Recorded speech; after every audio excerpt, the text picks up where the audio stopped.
I know you're probably rolling your eyes right now and saying, hey, I search up stuff on Wikipedia all the time. What's the big deal? First of all, chill, please. Second of all, that's not what I asked. I asked when was the last time you read one, as in actually sat down and read through it, not just looked up something. Were you 12, 13? For the longest time for me, the answer was 14. But don't get me wrong. When I was young, I loved encyclopedias. They were the whether it be dinosaurs, machines, or even history. Encyclopedias offered very comprehensible text paired with relevant images and sometimes interesting schemes. Encyclopedias broadened our imagination, but at one point we stopped reading them. Now, before continuing, I want to make sure we're on the same page of what an encyclopedia is. Didn't I just say earlier, a book with images and relevant text? Well, not really.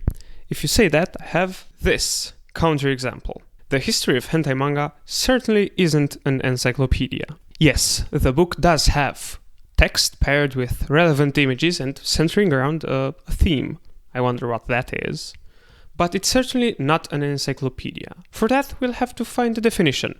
And I just searched Wikipedia that came up with an encyclopedia, American English, or encyclopedia, British English, is a reference work or a compendium providing summaries of knowledge, either general or special, in a particular field or discipline.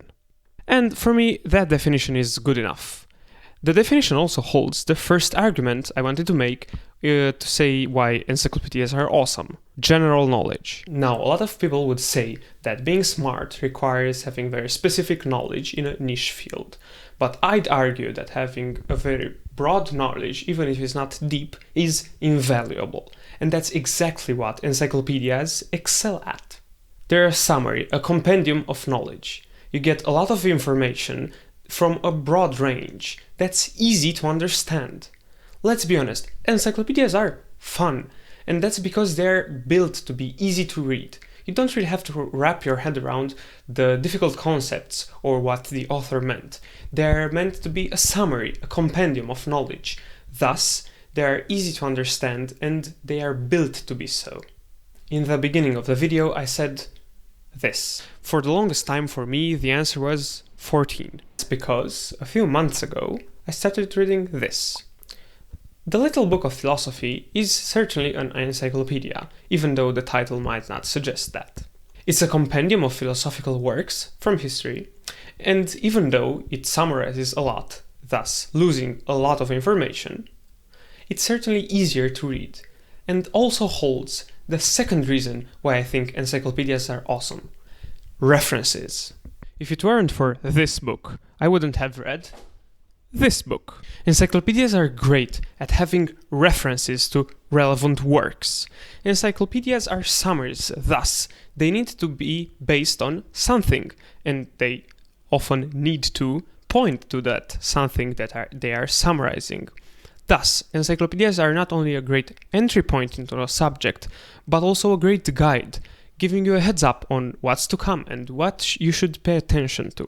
Encyclopedias, especially internet ones, make it a lot easier to research a subject, even beyond the general aspects of it, because they offer such a quick way to access the nuanced stuff through references. These two reasons are why I think encyclopedias are awesome, and you should read them too.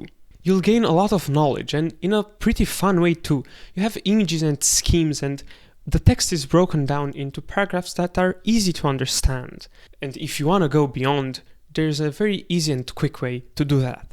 This is why I think encyclopedias are a very valuable tool. And hey, it's not that hard to just go in Wikipedia and read some articles. You'll find it very easy to jump to others because of cross-referencing and hyperlinks and the internet.